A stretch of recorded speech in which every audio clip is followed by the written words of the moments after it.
Nosso Lar. Chapter 46, A Woman's Sacrifice.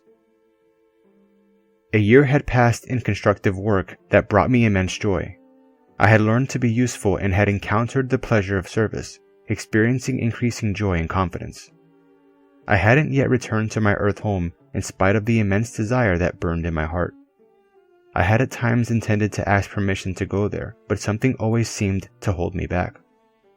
Hadn't I received enough help already, and couldn't I always count on the kindness and esteem of all my companions? Consequently, I realized that if it were somehow useful, I would have long ago been sent to my former home environment. Thus, I had to wait for the go-ahead.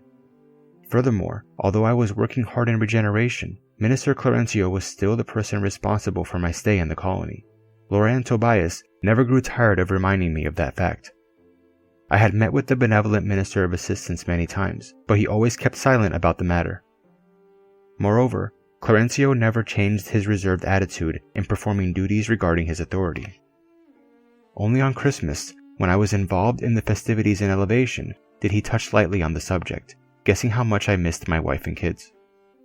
After commenting on the joys of the night, he assured me that the day was not far off when he would accompany me to my familial nest. Deeply moved, I thanked him and good-naturedly awaited the time. But it was now September of 1940, and my dream had not yet come true. What comforted me was the certainty of having spent all my time in useful service in the chambers of rectification. I hadn't rested. Our duties went on without break.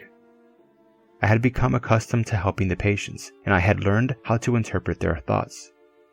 I kept in touch with poor Eliza, indirectly guiding her to better endeavors. Nonetheless, to the degree that my emotional balance consolidated, my anxiousness to meet my loved ones once again became more intense.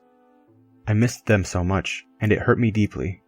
In compensation, from time to time I received a visit from my mother, who never abandoned me to my fate, even though she still lived on the higher planes. The last time we had met, she said she intended to tell me all about her new plans. Her maternal attitude of sweet resignation towards the moral sufferings that wounded her sensitive soul moved me profoundly. What new resolutions had she made? Intrigued, I awaited her visit, anxious to know about these plans.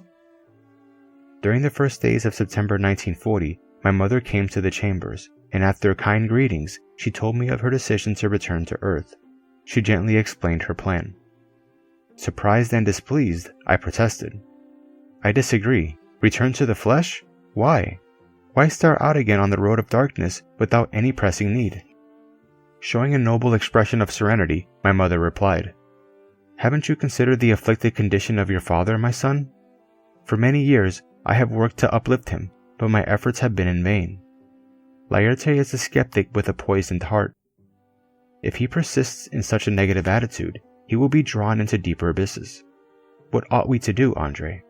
Do you have the courage to see your father again in such a situation without offering him appropriate help?"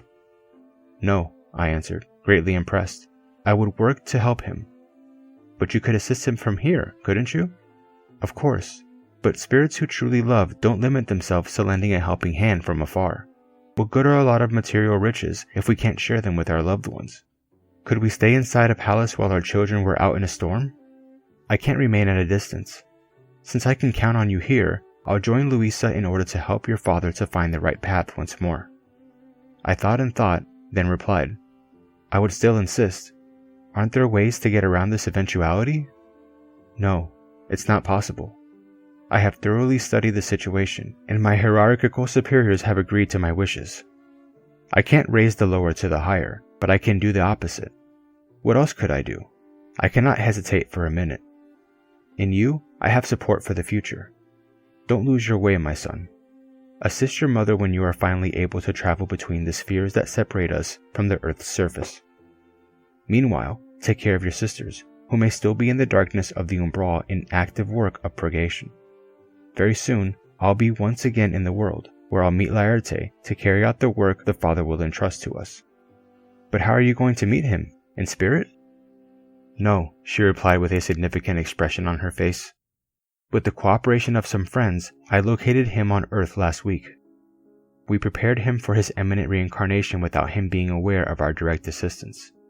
He wanted to escape from those women who still subjugate him, perhaps with good reason, and we availed ourselves of his decision in order to bind him to a new physical situation. Is that possible? What about our individual freedom?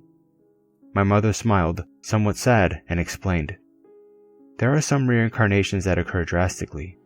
Even if the patient lacks courage, there are friends who help him swallow the sacred but very bitter medicine. As for unrestricted freedom, the soul can only claim that right after understanding its duty and performing it.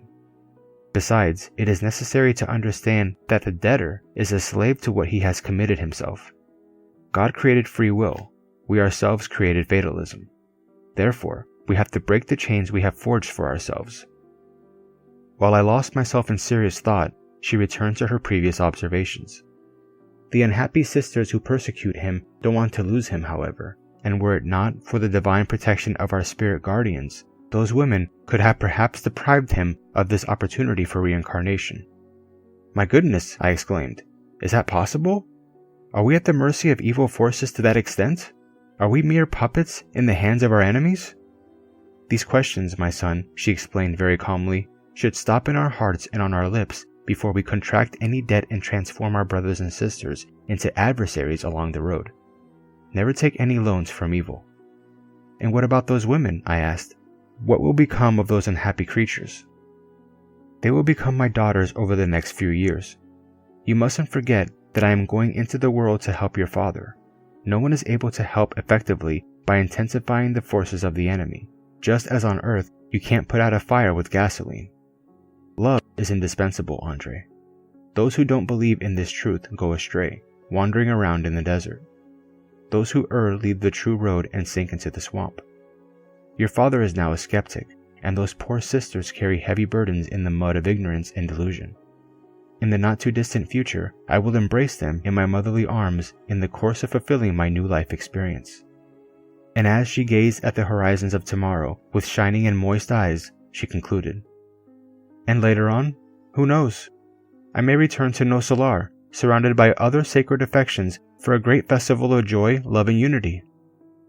Admiring her spirit of self-denial, I knelt down and kissed her hands.